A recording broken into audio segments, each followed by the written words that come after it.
Hi.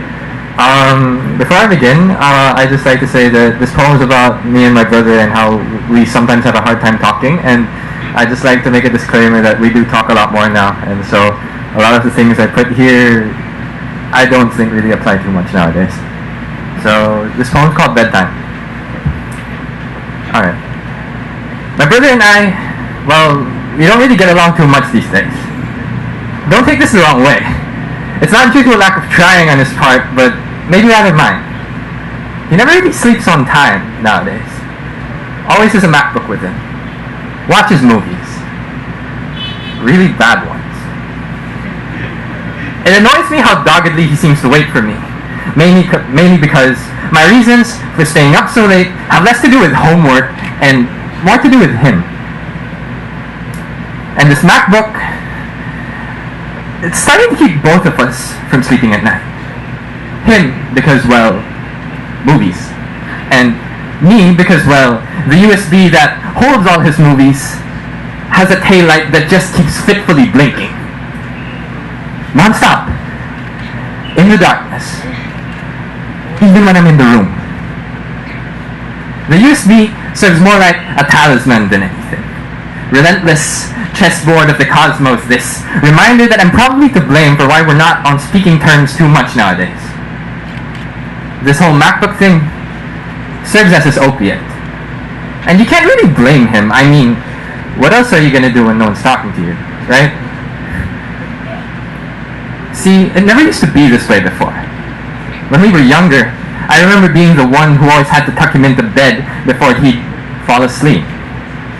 He'd make me wait for him to go to sleep before I could. And now, I feel more like I'm the one who's tossing and turning. This MacBook thing, it mocks us. We never used to need glowing talismans to combat the monsters beneath our beds. We had each other for that. Each other.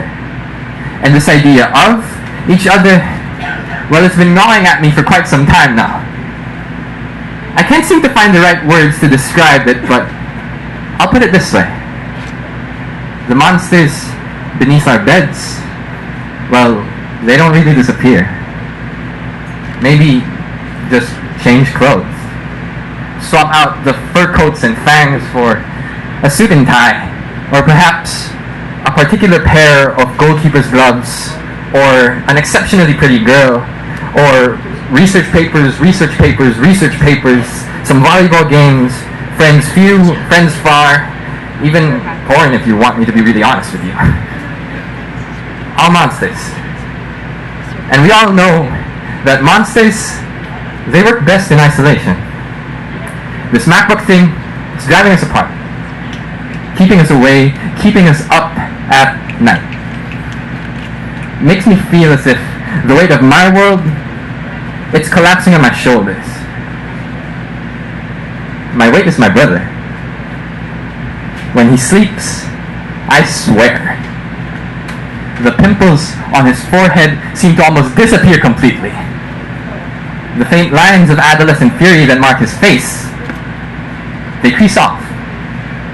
His lashes, they curl up even more delicately than they usually do. Which says something considering his eyes are the envy of quite a number of girls. He smiles a lot more. He looks more childlike, younger, brighter, dare I say, more beautiful. And when he does sleep, that USB that I mentioned a while ago, well, it doesn't really stop blinking. But somehow, I seem to find the checkered ceiling less as a demonic talisman and more as an accurate rendition of the night sky. And after that, well, it's a good night. Thank you.